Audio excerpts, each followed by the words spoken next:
우리가 오늘 나눌 말씀의 제목은 뭡니까? 우리 주보를 한번 볼까요? 오늘 말씀의 제목이 뭘까요?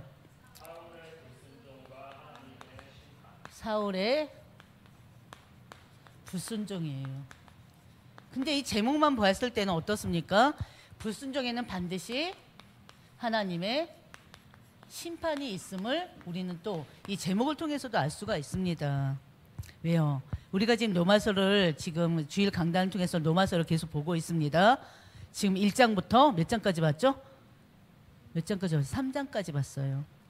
1장 1절부터 17절까지는 바로 바울의 자신이 종된 것을 그리스도의 종임을 얘기하면서 복음의 종임을 얘기하면서 그리스도의 종임을 얘기하면서 복음이 뭔지를 선포했습니다. 그러면서 18절부터 우리가 지금 지난주까지 나눴던 3장 저 마지막 절까지 우리가 봤던 내용이 바로 뭡니까? 바로 하나님의 심판이었어요. 하나님의 진노의 심판이었어요. 그러면서 하나님의 진노의 심판을 우리가 봤는데요. 구원이 어떻게 주어지는지, 구원은 바로 어떻다고 했습니까? 오직 믿음으로 주어진다고 그랬죠. 구원은 전적으로 하나님 은혜로 주어진다고 했습니다. 그 모든 것이 결국에는 하나님께 영광으로 돌려져야 돼요. 왜? 내 의가 아니거든요. 내 믿음이 아니거든요. 하나님께서 우리에게 믿음을 주셔서 그 믿음 가지고 예수가 그리스도임을 영접하는 것입니다. 하나님이 주신 그 은혜의 그 믿음으로 바로 우리가 하나님의 자녀가 되고 지금 이 시간도 하나님 말씀을 듣기 위해서 이 자리에 앉아 있는 것입니다. 왜요? 하나님 말씀을 믿어지는 그 은혜를 우리가 받았거든요. 하나님 말씀이 믿어지니까 자꾸 교회 와서 예배 시간에 교회 와서 하나님 말씀을 들으려고 하는 거예요. 왜? 그 말씀을 들음으로 인해서 우리의 믿음도 계속 커지잖아요. 믿음이 커지면서 우리의 마음과 생각도 달라집니다. 우리의 전 인격도 달라집니다. 말씀과 함께 우리의 삶이 완전히 달라져 버려요. 그게 바로 믿음의 증거입니다. 그래서 우리가 지금 로마서를 통해서도 하나님의 심판과 하나님의 진노의 심판을 보았는데 또 이 시간에도 또 하나님의 심판을 또 볼 수밖에 없게 돼버렸어요. 바로 그 심판은 불순종에서 왔습니다. 오늘은 그럼 누구의 불순종? 사울의 불순종이에요. 우리는 지난 시간 사무엘상 1장부터 바로 14장까지 했습니다. 오늘은 바로 15장부터 할 거예요. 15장이 아니고요. 9장부터. 오늘은 우리가 나눌 말씀은요. 9장부터 바로 26장까지입니다.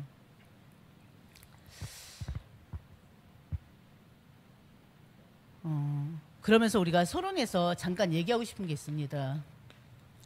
서론에서 8장의 말씀을 가지고 오늘 서론의 말씀을 나눠볼 건데요. 우리가 1장에서 7장까지 우리 사무엘상을 하면서요. 사무엘이 어떤 하나님께 부름을 받았는데 사무엘이 누군지를 우리가 보았고요. 그 사무엘을 통해서 이스라엘은 계속 반복하고 있는 게 죄를 반복하고 있잖아요. 어떤 죄를 반복하고 있습니까? 하나님 말씀에 대한 불순종에 대해를 반복하고 있어요. 그렇죠? 하나님 말씀에 불순종하는데 반드시 따라오는 게 우상 숭배였어요. 그래서 이 사무엘이 우리가 지난 시간을 통해서 했던 운동이 있었어요. 사무엘이 벌인 운동이 뭐였습니까? 바로 회개 운동인데요. 그 회개 운동을 또 뭐라고 그래요? 미스바 운동을 했어요. 내가 가지고 있는 모든 우상을 완전히 던져버리는 거예요. 내가 아직까지 하나님보다 더 사랑하는 걸 다 없애버리는 거예요. 남아있는 모든 형상 우상들을 다 깨트려버리는 거예요. 주상들을 깨트려버리는 거예요. 그 회개 이후에 지금 오늘 또 말씀을 나누게 됩니다. 이스라엘 백성들은요. 지금 이 사울 왕에게 요구하는 게 있었어요. 왕을 세워달라. 우리도 다른 나라들처럼 왕을 세워달라. 왕을 세워달라고 합니다. 근데 중요한 것은 이스라엘 백성들이 왜 왕을 세워달라고 할까요? 지금 이때가 바로 사무엘의 나이가 노쇠했기 때문이기도 하고요. 사무엘은 누굽니까? 사무엘은 마지막 사사기도 하고요. 또 말씀을 증거하는 선지자기도 하고요. 또 누구였습니까? 하나님 앞에 제사를 드리는 제사장이기도 했어요. 모세는 누굽니까? 모세는 이 세 가지 사역 중에 어떤 사역을 했죠? 모세는 선지자죠.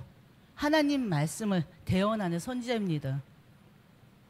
근데 중요한 것은요, 이 사무엘은요, 이제는 사사로서, 마지막 사사였는데요, 사무엘은 사사로서, 선지자로서, 제사장으로서 이제 나이가 노쇠했어요. 근데 중요한 것은 이 사무엘이 제사장이기 때문에 그의 자녀들 또한 자동으로 제사장이 돼요.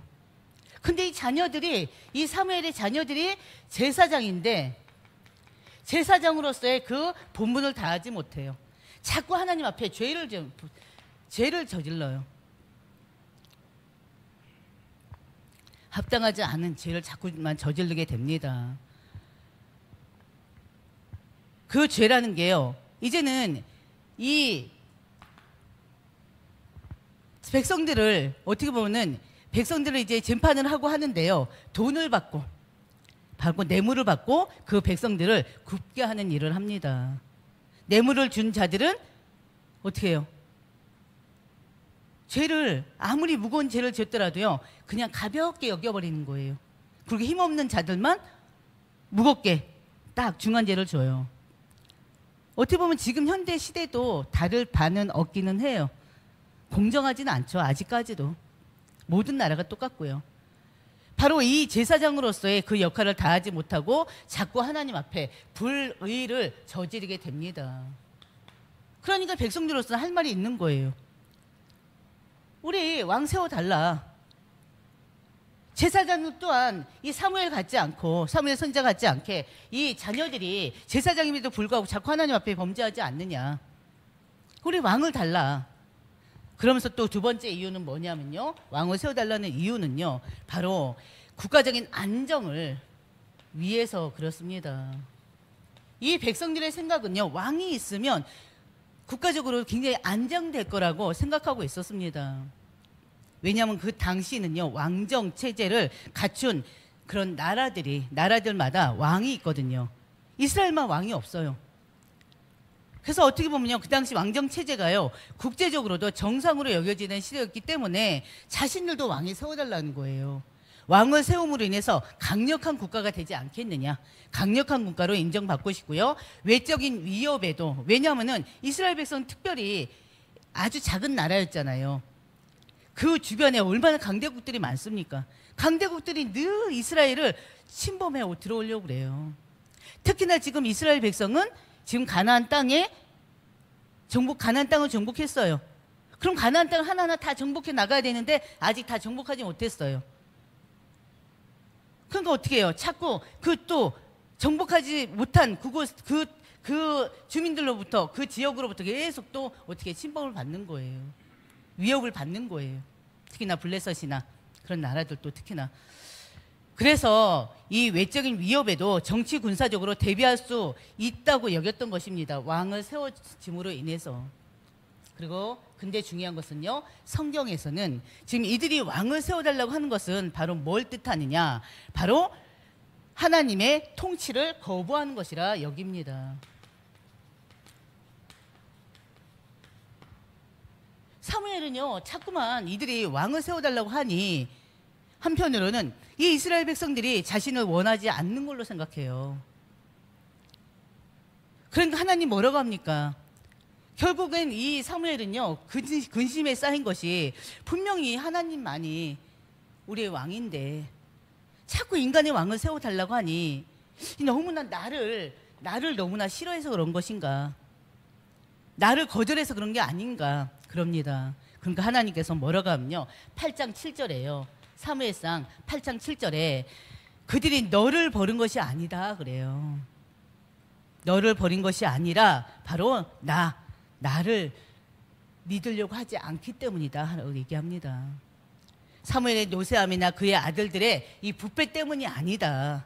하나님을 하나님으로 인정하지 않는, 한마디로 뭐 때문에? 불신앙 때문에 그렇다는 거예요. 이게 하나님 말씀이에요. 본래 이스라엘 왕은, 진정한 왕은 하나님이시잖아요. 하나님이 통치하시잖아요. 근데 이스라엘은요, 이 보이지 않는 왕, 하나님 대신에 눈에 보이는 왕을 원했던 것입니다. 바로 이 눈에 보이는 왕을 원한다는 건 바로 뭘 얘기한다고요? 하나님의 통치를 거부하는 이스라엘 백성들의 영적인 상태를 얘기해 주는 것입니다. 그들은요, 하나님의 통치를 거부하고요, 오히려 세상적인 그 제도, 인간적인 제도, 권력, 그것들을 더 신뢰하는 그런 모습을 보이고 있어요. 이 모든 것들이 결국에는 불신앙에서 나온 것입니다. 하나님은요, 이들의 요구 조건이 불순종인 것도 알아요. 그럼에도 불구하고 사무엘을 통해서 그들을 경고하시면서 결국에는 왕 세우는 것을 허락하십니다. 하나님은 이스라엘의 불신앙을 심판하면서도 동시에 하나님의 구속사적 그 계획, 예수님, 메시아, 그리스도를 보내주셔야 되잖아요. 그것 때문에 바로 하나님은 또 왕을 세우셔요. 그래서 택함 받은 왕이 있습니다. 누굽니까? 이스라엘의 첫 왕, 바로 사울이에요. 여러분 너무나 잘 알죠. 이스라엘의 첫 번째 초대왕 사울입니다. 이 사울왕은요, 하나님이 직접 세우셨어요. 하나님이 직접 세우시는 왕이에요. 바로 하나님께서는요, 이 사울을 하나님께 세운 것은요, 바로 이 자체가 하나님의 주권입니다. 이스라엘의 왕 되신 하나님께서 이스라엘의 초대 왕을 하나님의 방법으로 사울을 세우신 거예요. 하나님의 주권제 선택으로.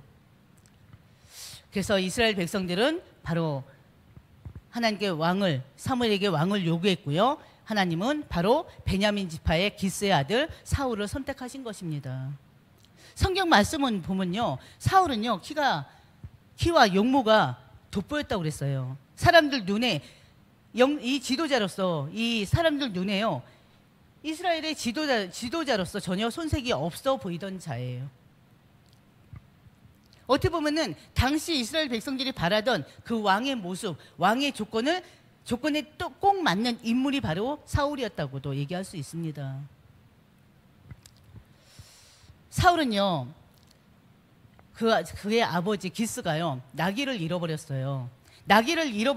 종들과 함께 나귀를 찾으러 다닙니다. 근데 여러 곳을 돌아다니는데 나귀를 찾지 못했어요. 그때 그 사울의 종이요, 이 성읍에 하나님의 사람이 있는데 그에게 한번 가보자. 그 하나님의 사람이 누구겠습니까? 9장 6절에 하나님의 사람이 나와요. 그가 바로 누구겠습니까? 사무엘을 얘기하는 것입니다. 하나님의 사람에게 가보자. 바로 사울이 사무엘을 만나러 가기 전날에 하나님께서는요, 미리 하나님께서는요, 이 사무엘에게 나타나셔서요, 바로 내일 베냐민 사람을 네게 보내겠다. 그러니까 네가 그에게 기름을 부어서 내 백성 내 이스라엘 지도자로 삼으라 하고 하나님께서 미리 사무엘에게 그 전날 말씀을 주셨어요. 그러니까 사무엘은 알아요. 오늘 내가 누구를 만날 것인지 알아요. 그러다가 바로 누구를 만났습니까? 바로 사울을 만나게 된 것입니다. 사울을 만나자마자 이 사람이 바로 하나님 내게 보낸 사람이구나. 하나님께서 하나님께서 기름을 부어서 이스라엘의 왕으로 삼으라 했던 자가 이자구나. 한눈에 보고 알 수 있었어요. 왜? 사무엘에게는 영적인 눈이 있었거든요. 그래서 바로 이 사무엘은 사울을 보자마자 이스라엘 백성 다스릴 자임을 알아보았습니다. 바로요, 이 사울은요, 초기에는 사울이 왕으로 택함 받았을 그 당시, 바로 초기에는요, 겸손함이 가득 찼던 사람이에요. 겸손함도 있었고요, 또 순종을 했던 자입니다. 순종했던 자예요. 순종할 줄도 알았고 겸손해야 할 줄도 알았던 자예요. 처음에는요, 이 사울은요, 이 사무엘의 말을 하나님의 말로, 하나님의 뜻으로 알고 또 순종하기도 했었습니다. 그리고 또 사무엘의 권위도 인정했어요. 그런 사울이에요. 그러면 우리가 이 사울이 겸손한 거를 어떻게 알 수 있습니까? 사울의 겸손함을 먼저 보면요. 사무엘이 사울에게 하나님이 택하신 자라고 이렇게 하자마자, 하나님이 기름 부어 세울 바로 택한 자라고 하자마자 9장 21절을 보면요.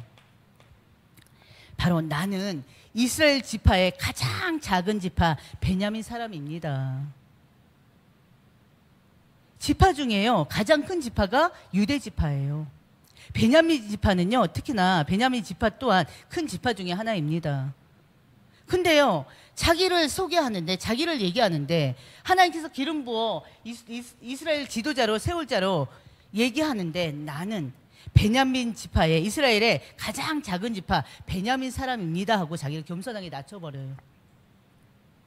그러면서 나의 가족은 베냐민 지파 모든 가족들 중에서 가장 미약합니다 하면서 스스로 작은 자로 이렇게 낮춰버립니다. 이걸 갖다가 우리는 그의 겸손함으로 표현하고 있는 거예요. 겸손하게 자기를 낮춰요. 그리고 또 이 10장 22절 보면요. 10장의 22절 보면 이제는 이미 하나님께서 이렇게 택해서 기름 부어 세울 왕이지만 또 정식 절차를 거쳐야 되잖아요. 그래서 이스라엘에서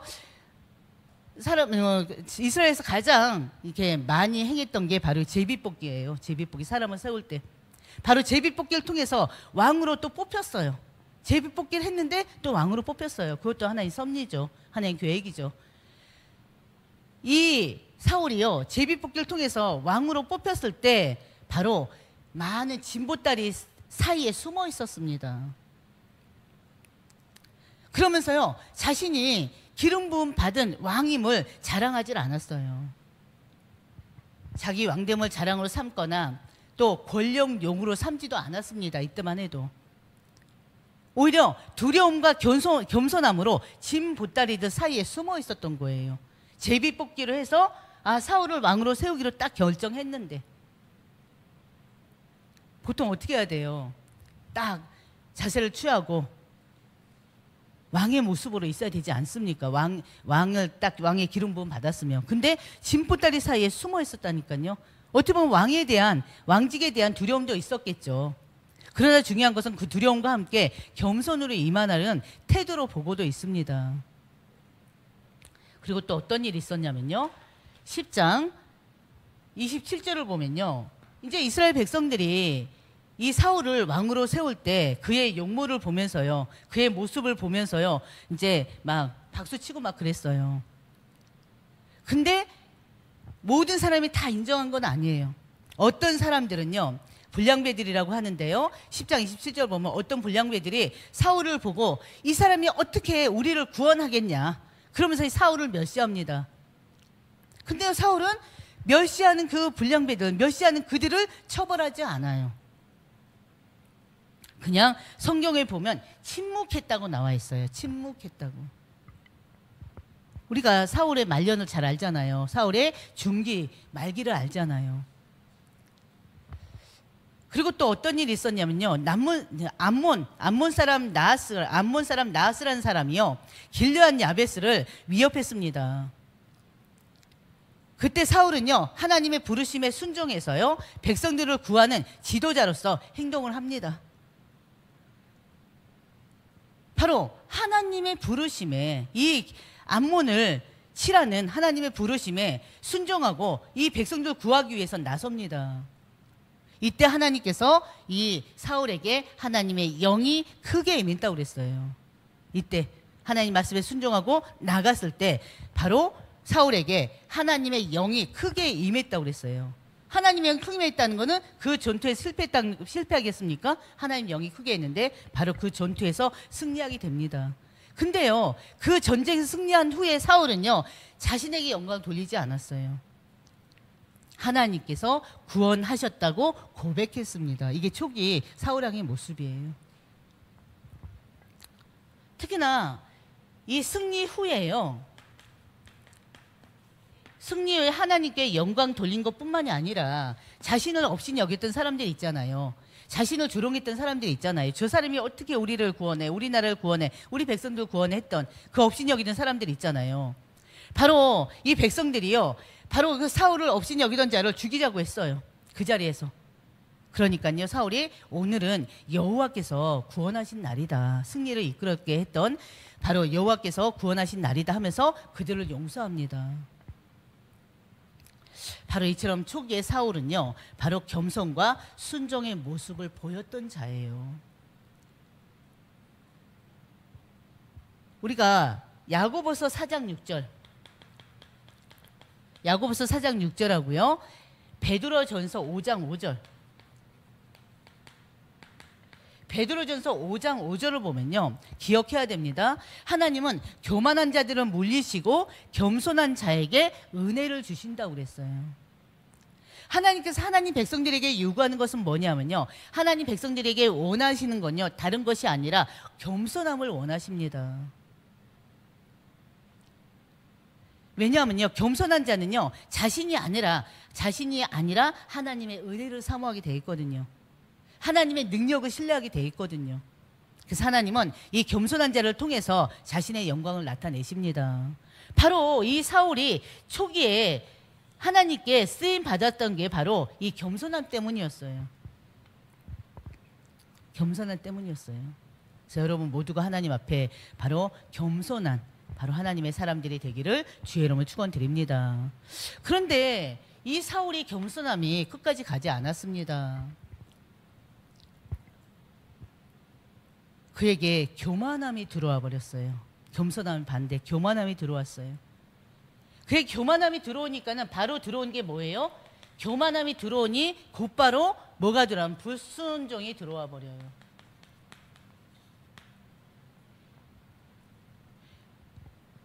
겸손한 자는 하나님의 은혜와 그 능력을 믿고 신뢰합니다. 근데 바로 교만함이 들어와 버리니 바로 이 사울이 바로 불순종의 사람이 돼버립니다. 그 불순종을 인해서 결국엔 하나님께 버림받아 버려요. 그렇다면 이 사울의 불신앙은 뭘까요?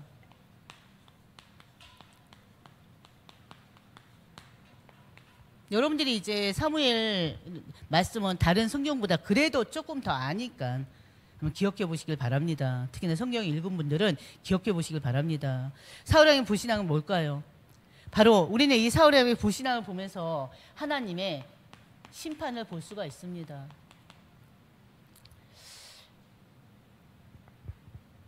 이 사울은요, 사울의 생애를 보면은 가장 큰 문제가 겸손함을 잃어버리는 것입니다.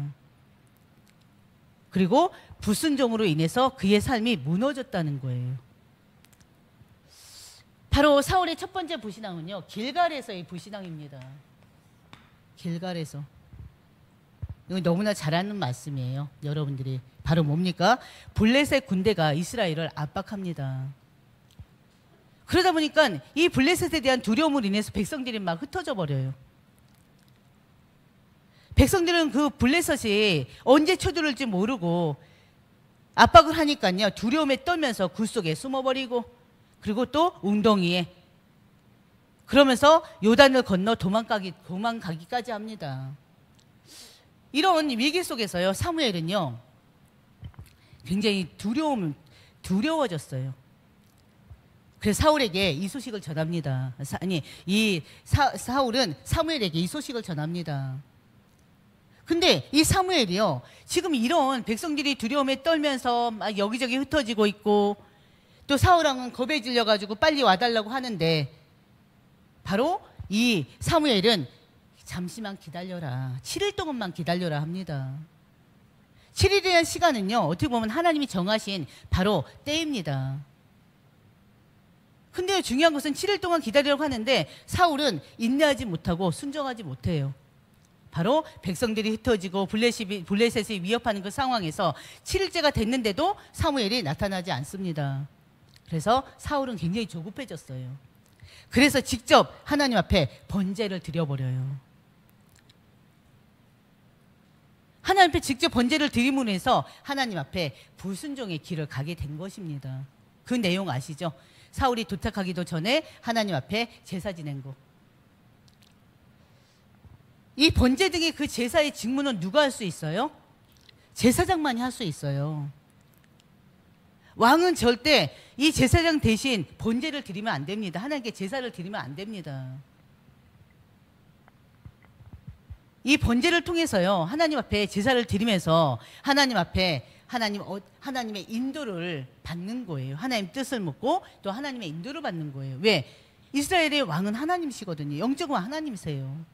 그래서 선지자나 제사장이나 하나님의 사람들은요, 항상 무슨 일이 있든지 어떤 일을 결정하려면 반드시 하나님 앞에 먼저, 지금으로 따지면 예배를 먼저 했어요. 기도를 먼저 했어요. 근데 이 사무엘이 7일만 기다리라고 하는데 이 사울왕이 그 7일을 기다리지 못하고 자신이 직접 바로 하나님 번제를 드려버립니다. 이게 바로 불신앙의 길을 가게 된 거예요. 왕은 절대 제사장의 직무를 침범할 수가 없습니다. 이것은 하나님의 질서를 무시하는 행위예요. 그래서 하나님은 자신의 정하신 때와 방법으로 역사하시는 분이십니다. 근데 사울왕은요, 그 하나님의 때를 기다리지 못하고 불순종한 것입니다. 그래서 사무엘이 막 도착했을 때 사울이 번제 드린 것이 다 드러나 버렸어요. 그래서 사울은요, 이제 핑계를 댈 수밖에 없잖아요. 백성들은 흩어지고 블레셋은 또 쳐들어오고 사무엘 선자님은 지금 지체하고 있으니 어쩝니까? 그러면서 변명을 합니다. 근데 중요한 것은요, 13장 14절 15절 보면요, 사무엘은 그 사울을 책망합니다. 그러면서 왕이 뭐 했다? 망령되이 행했다 하면서요, 지금의 왕의 나라가 길지 못할 것이라고 선언해버려요. 무슨 말이에요? 사울왕의 그 다스림이, 사울왕이 왕의 그 일이 길지 못할 거라는 거예요. 사울왕이 다스리는 그 것이 길지 못할 거라는 것입니다. 여호와의 명령을 지키지 않았기 때문에 하나님은 이미 하나님 마음에 맞는 사람, 바로 다윗을 구해서 다음 이스라엘 지도자로 삼으려고 준비해 놓으셨어요. 어떻게 보면요, 사울은 조급하게 제사를 드림으로 해서 하나님의 질서를 무너뜨린 거나 마찬가지입니다. 그래서 그 결과 하나님께서는 사울을 버리시고 다른 사람, 다윗을 준비하는 일이 일어나요. 무슨 말입니까? 이거는 우리에게 주시는 말씀이에요. 우리가 어떤 문제가 있든지 중요한 일을 결정할 때는 반드시 내가 원하는 대로가 아니라, 내 뜻대로가 아니라, 내 기분대로, 내 감정대로가 아니라 반드시 하나님 앞에 먼저 물어야 돼요. 하나님한테 먼저 기도해야 됩니다. 그럼 하나님께서는 반드시 우리에게 성령을 통해서 역사하시는 분이시잖아요. 성령을 통해서 우리의 마음과 생각을 주시잖아요. 급하면은 불신자의 입을 통해서라도 우리에게 또 하나님의 말씀을 듣게도 하십니다.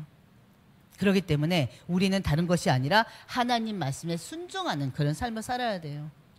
우리가 하나님 앞에 기도하면서도 내 뜻대로 되지 않는다고 조급해가지고 기도 딱 멈춰버리고, 아니야 이대로 가면 돼 하고 인본주의 쓸 때가 얼마나 많이 있습니까? 조급하게 행동할 때가 얼마나 많이 있습니까? 그 모든 것을 얘기하는 것입니다. 그리고 또 이 사울왕은요, 다른 것이 아니라 아말렉 또 진영에서 하나님 명령에 또 불순종합니다.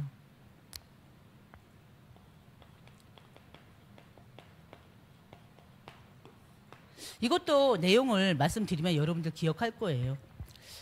15장 3절 말씀이에요. 하나님은요, 사울에게 아말렉과 그들의 모든 소유를 진멸하라고 명하셨어요. 근데요, 이거는 단순한 명령이 아닙니다. 하나님의 거룩한 심판, 바로 심판을 집행하는 것입니다. 아말렉을 향한. 그래서 사울에게 명령했던 것인데, 사울은요, 그 아말렉 왕을, 바로 아각 왕을 살려두고요, 또 하나님께서 모든 걸 다 진멸하라고 했잖아요. 그런데 기름진 양, 좋은 양, 좋아 보이고 기름진 양이나 소를 남기고 가치 없고 하찮은 것만 진멸해 버렸어요. 어떻게 보면은 진멸하긴 했어요. 순종하긴 했어요. 근데 온전한 순종이 아니라 부분적인 순종이 될 수밖에 없었습니다. 그래서 사울은 좋은 소와 좋은 양을 남겨서 하나님께 제사를 드려야 된다고 그게 변명은 했지만 결국엔 그 자체가 바로 불순종이었습니다. 그래서 하나님은 사무엘을 통해서 사울을 책망합니다. 그러면서 주신 말씀이 오늘 본문 말씀이에요. 15장 22절 뭐였습니까? 순종이 뭐보다 낫고 제사보다 낫고 듣는 것이 순양의 기름보다 나으니 그랬어요. 사울은 하나님 말씀을 버렸으므로 하나님도 사울을 버리게 됩니다. 그러면서요, 하나님의 심판이 임해요. 하나님의 심판은 바로 뭡니까? 사울이 몰락하는 것입니다. 사울은요, 결국에는 사울의 그 교만함과 그 불순종으로 인해서 하나님의 영이 떠나게 됩니다. 잘 보셔야 돼요. 교만과 불순종으로 하나님의 영이 떠났다. 28장 사울은요, 블레셋 전쟁 앞에서 하나님의 응답을 구하는데 응답이 없어요. 그래서 누구를 찾아갑니까? 신접한 여인을 찾아가요. 신접한 여인이 누굽니까? 무당이에요, 한마디로. 사울이 이 신접한 여인을 찾아갔다는 것 자체가 결국에는요, 구약의 그 율법을, 그 엄격한 율법을 금한 행위입니다. 어떻게 보면 하나님 앞에서 영적으로 음행한 것이고요, 의상 숭배한 것입니다. 그래서 하나님을 떠나 다른 영을 찾는 것은 곧 하나님의 언약을 깨트리는 그런 행위이기도 해요. 사울은 더 이상 하나님께 묻지 않고요, 이 불법적인 방법으로 영적 해답을 구해요. 그러다 결국에는 멸망의 길을 갑니다.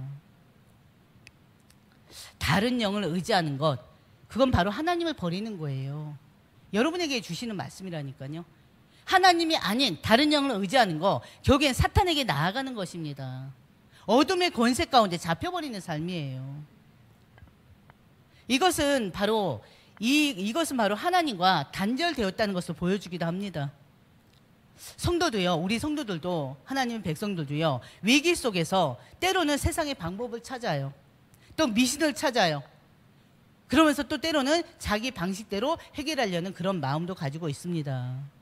근데 중요한 것은 모든 해답은 어디서 찾아야 돼요? 하나님 말씀에서 찾아야 됩니다. 모든 해답은 기도 속에서, 성령 인도 속에서 찾아야 돼요. 그게 하나님 우리에게 주시는 말씀이에요. 이 사무엘을 통해서. 그래서 사울은 어떻게 됩니까? 블레셋과의 전투에서 크게 패합니다.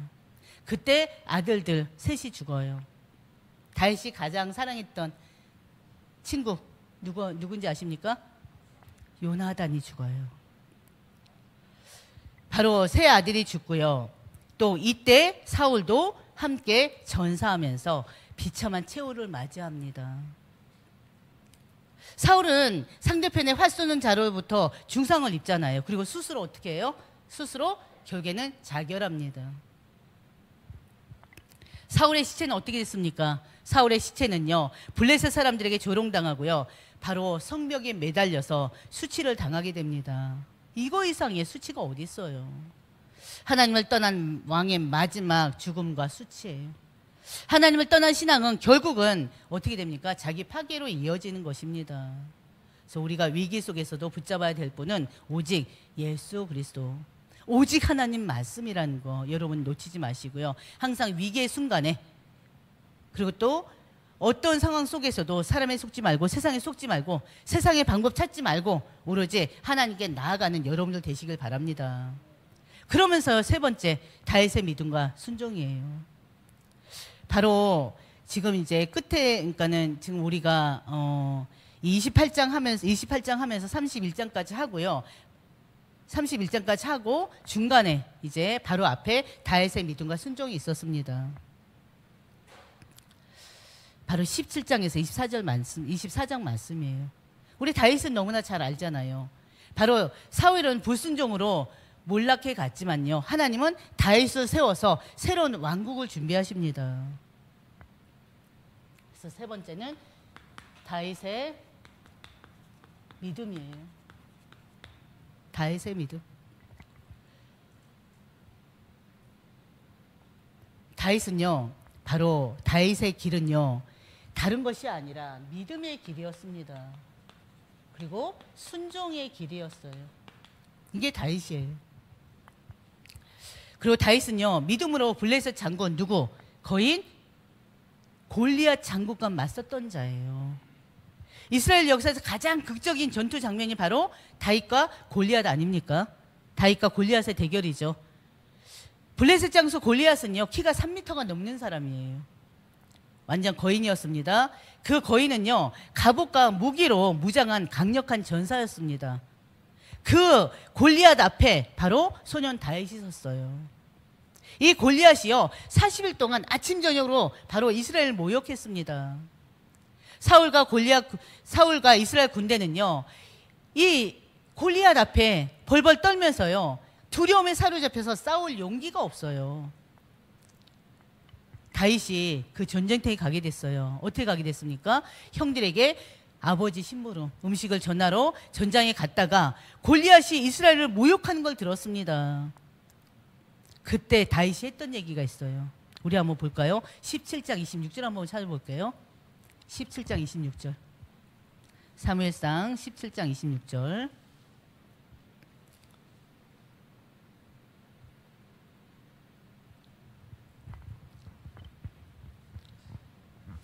찾으셨으면 누가 읽어보세요. 크게. 26장. 아니 17장 26절.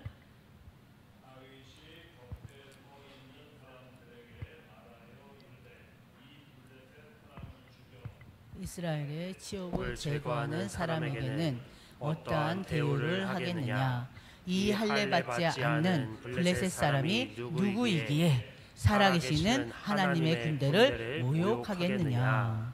지금 사울 왕도 어찌하지 못하고 지금 이스라엘 군대들도 지금 밖으로 나가지 못하고 벌벌 떨고 있는데 소년 다윗이 지금 하고 있는 말이에요. 할례 받지 않는 블레셋 사람이 누구이기에 살아계신 하나님의 군대를 모욕하느냐 그러잖아요. 다윗은 목동이에요. 목동으로 있으면서 군과 사자를 쳐서 양을 지켰던 자입니다. 그 경험을 생각해서 그 경험을 가지고 바로 물맷돌 5개만 가지고 골리앗 앞으로 나갑니다. 골리앗 앞에 나가서 한 말이 있었죠. 또 뭐였습니까? 17장 46절 47절이에요. 46절 47절 17장 46 47. 내 손에 넘기시리니 내가 너를 쳐서 내 목을 베고 블레셋 군대의 시체를 오늘 공중의 새와 땅의 들짐승들에게 주어 온 땅으로 이스라엘의 하나님이 계신 줄 알게 하겠고 또 여호와의 구원하심이 칼과 창에 있지 아니함을 이 무리들에게 알게 하리라. 전장은 여호와의 속한 것인즉 그가 너희를 우리 손에 넘기시리라. 아멘. 다윗은 물맷돌 하나로 골리앗의 이마를 맞추고 쓰러뜨렸죠. 바로 이 승리를 통해서요, 이스라엘은 더욱더 담담해졌어요. 오히려 다윗 때문에. 그래서 블레셋을 철저히 무너뜨릴 수 있었습니다. 이스라엘은 두려움에 있었지만 바로 다윗은 믿음으로 나아갔던 자예요. 왜? 어떤 믿음? 하나님이 함께 하실 믿음. 세상은 칼과 창을 의지하지만 하나님의 사람은 뭘 의지합니까? 여호와의 이름을 의지합니다. 여러분이 바로 그런 자들이 돼야 돼요. 오늘 우리 삶에도요, 골리앗 같은 문제가 있지 않습니까? 그 문제가 너무너무 커 보여서 그 문제 때문에 두렵고 그 문제를 때문에 숨고 싶어하고 그런 때가 얼마나 많습니까? 그러나 중요한 것은 우리는 이 다윗처럼 그 모든 문제를 믿음으로 바라보시길 바랍니다. 그리고 또 모든 싸움은 누구 손에 있습니까? 우리 인간의 손에 있지 않아요. 창과 칼에 있지 않아요. 하나님 손에 있다니까요. 그렇죠? 하나님은 죽이시도 하시고 살리시도 하는 분입니다. 부와 기가 하나님께 있습니다. 그래서 우리는 하나님의 전지전능하심을 믿고요, 그 하나님께 나아가는 여러분들 되시길 바랍니다. 바울은요, 이 또 다윗은 또 어떤 일이 있냐면요, 이 골리앗을 물리쳤을 뿐만이 아니라 또 여러분이 너무나 잘 아는 것처럼 사울 왕으로 인해서 죽을 고비를 몇 번씩이나 있었어요. 바로 이 다윗이 지금 전쟁에서 승리하고 돌아온단 말이에요. 블레셋 장군 거의 골리앗을 물리쳤으니 이스라엘 백성들이 얼마나 그를 환영하겠습니까? 그래서 이 다윗은요, 골리앗을 무찌르고 나서 인기가 굉장히 높아졌어요. 그것을 사울이 시기했습니다. 그래서 이 다윗을 시기해서요, 이 다윗을 죽이려고 여러 번 했었잖아요. 그러나 중요한 것은요. 여러 번 죽이려고 했지만 그 친구 요나단과 또 사울의 딸이면서 다윗의 아내인 기억나십니까? 누굴까요? 미갈. 미갈을 통해서 하나님의 섭리로 다윗은 계속 보호를 받습니다. 다윗은 2번씩이나 또 사울을 죽을 기회가 있었어요. 근데 끝까지 하나님만 의지하고요. 하나님 주권을 신뢰하면서 또 어떻게 해요? 그 사울왕을 절대 해하지 않았습니다. 왜? 기름 부어 세운 왕, 하나님이 세운 종, 하나님의 손에 있다는 것입니다. 다윗처럼 우리도요. 현실 문제 앞에서 하나님을 바라보고요. 어떤 억울한 상황 속에서도요.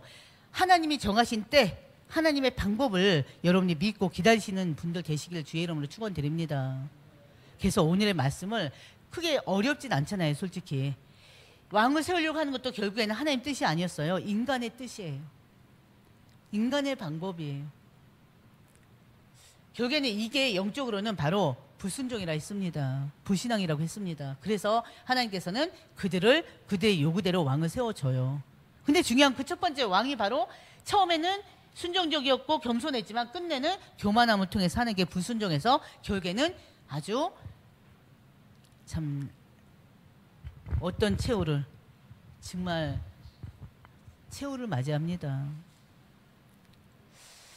우리가 신앙생활 하면서 정말 이 사울왕과 같은 그런 마무리가 돼서는 안 됩니다. 그렇지 않겠습니까? 우리 자손 대대로 우리 어머니는, 우리 아버지는, 우리 할머니는 바로 우리 누구누구는 살아계실 때 이러이러한 신앙의 유산을 우리에게 남겨줬다. 어떤 유산을 남기실 것입니까? 여러분들이 항상 하나님만을 믿고 의지하는 여러분들 되시기를 주의 이름으로 축원드립니다. 네, 우리 찬송가 380장입니다.